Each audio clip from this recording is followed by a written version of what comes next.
Le débrief du week-end avec Guillaume Van der Schaag, le rédacteur en chef de Sprint Magazine. Bonjour Guillaume. Bonjour Adrien.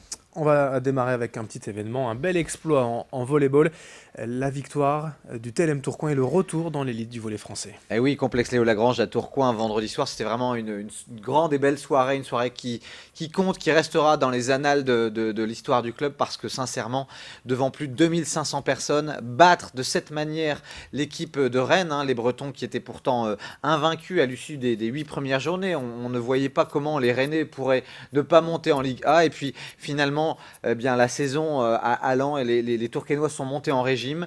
Ils ont commencé à aller gagner face à des grosses pointures. Ils sont allés gagner à Nancy il n'y a pas très longtemps.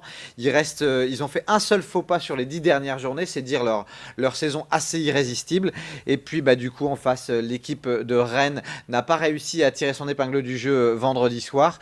Dans une ambiance exceptionnelle, les Tourquenois l'ont emporté, sont allés donc chercher 2 jours avant la fin du championnat le titre de champion de France de Ligue B et du coup le ticket pour accéder à l'élite du volley français, le ticket pour la Liga, donc ça promet vraiment des belles affiches la saison prochaine. Adrien, bien sûr Tours, on va retrouver Paris, on va retrouver Poitiers, ces grosses équipes, il y aura des gros matchs au niveau du complexe Léo Lagrange. Il faut saluer bien sûr le très très beau travail fait par le coach de Tourcoing, Igor Juricic, et puis aussi ce joueur exceptionnel qu'il va falloir réussir à conserver, ce pointu colombien qui est un joueur de grande classe, Ronald Jiménez, qui a encore fait un grand match vendredi, mais surtout qui a fait une très grosse saison. Et on l'a vu, quand il était blessé, c'était un peu plus difficile pour Tourcoing.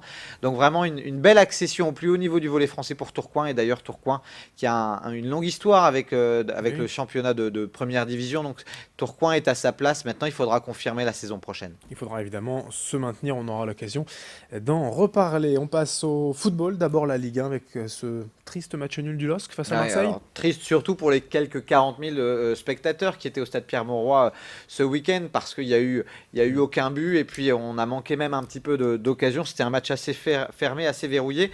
Comme face à Toulouse, en effet, il y a 15 jours, le LOSC n'a pas gagné, mais les Dogs n'ont pas perdu non plus et prendre un point face à l'OM qui venait de passer quand même 7 buts en 2 journées de championnat, c'est quand même plutôt un bon résultat. Alors, clairement, sur ce match, ce sont les défenses qui ont pris le pas sur les attaques, même si en seconde période, les deux formations espéraient pouvoir faire la différence, mais les blocs ont tenu bon. D'ailleurs, le seul fait marquant de cette rencontre, finalement, c'est ce service de Depréville qui a fait une grosse dépense d'énergie sur ce match, mais qui malheureusement n'a pas été récompensé. C'est ce service de Depréville à peu près à la 84e minute qui trouve parfaitement la tête d'Eder qui a sauté plus haut que tout le monde, Eder qui est à bout portant, qui met bien la tête, mais là une parade extraordinaire de Pelé, le portier marseillais, qui sauve les siens en déviant un petit peu la balle sur la barre et du coup le score restera nul et vierge, 0-0 qui fait les affaires de personne, mais qui fait quand même un petit peu les affaires du LOSC, surtout parce que derrière, les équipes ont plutôt fait du surplace. Le LOSC est à 34 points, une 14e place au classement. Alors certes, Bastia et Lorient sont 9 points derrière, mais Nancy, 18e, n'est qu'à 6 points. Alors clairement, les regards sont tournés vers la prochaine journée de championnat, Adrien, avec ce match du LOSC justement face à Bastia. Prendre les 3 points le 1er avril prochain pourrait donner une grande sérénité aux nordistes pour la fin de saison. En tout cas, voilà, 2 semaines maintenant avec la trêve internationale et matchs de l'équipe de France pour se reposer et travailler, préparer le sprint final. Un sprint d'ailleurs que va devoir disputer le RC Lens qui a gagné ce week-end à Reims. Ouais, on peut même dire que les 100 ont frappé un grand coup ce week-end avec une victoire 2-0 net, 2 buts en 20 minutes durant le début de la seconde période. Cette victoire face à un concurrent direct, Reims qui était vraiment une des trois grosses cylindrées avec Brest. Donc c'est vraiment un premier pas vers la montée en Ligue 1. Il faudra bien sûr confirmer, mais ça commence à sentir bon. Attention cependant parce que Brest, l'autre grosse pointure, a cependant gagné face à Laval 3-0 et Reims et Amiens restent à courte distance des Lensois.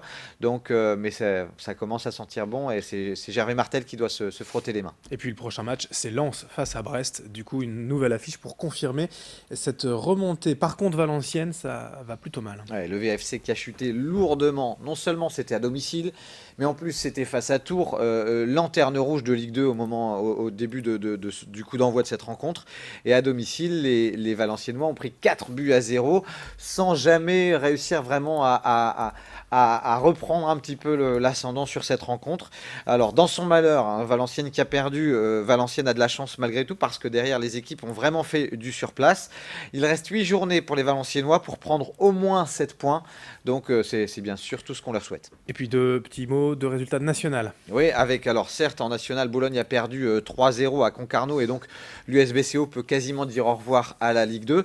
En revanche, Dunkerque l'a emporté 3-0 sur sa pelouse face à Béziers. Dunkerque est deuxième de national et Dunkerque peut commencer sérieusement à penser à la Ligue 2, mais il faut confirmer rapidement. Allez, on ouvre la page basket avec d'abord bien sûr la Pro A. Oui, pas mal de résultats. D'abord, pour vous dire que le BCM s'est imposé de justesse, mais s'est imposé quand même face à Hier-Toulon 81-80. Le Portel, toujours en Pro A, recevra ce soir Limoges à 20h30 dans un chaudron qu'on imagine en feu, forcément. Et puis, un bon résultat pour les guerrières de Villeneuve d'Ascq, même si c'était attendu, une victoire 80-62 face à Lyon. Un petit mot aussi de Pro B si on a le temps, pour vous dire que le LMB a gagné à Aix-Maurienne 80-76. Les Lillois sont désormais 3e de Pro B, c'est pas mal. Et puis, par contre, malheureusement, Denain n'y arrive plus. Défaite 67-70 face à Rouen à domicile, alors que les Donésiens avaient le match en main. Un mot en bref de la Love Run, c'était hier à Villeneuve d'Ascq. Oui, un joli succès, c'était une première édition, hein, donc une première tentative pour cette course assez originale qu'on pouvait courir en duo avec des épreuves tout le long du parcours de 7 km. Et ils ont fait plus de 370-380 dossards, donc presque un petit millier de personnes sur cette première édition. C'est vraiment une première édition qui en attend une deuxième. En tout cas, bravo aux organisateurs parce que c'était plutôt réussi malgré un temps un peu maussade.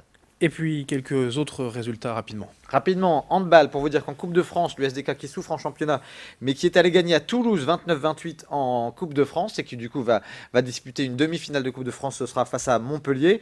Lors du rallye du Touquet, Eric Brunson, favori, s'est imposé au volant de sa Ford Fiesta WRC. Et puis en hockey sur gazon, Lille a battu Lyon 2-0 et reprend la première place, c'est chez les filles.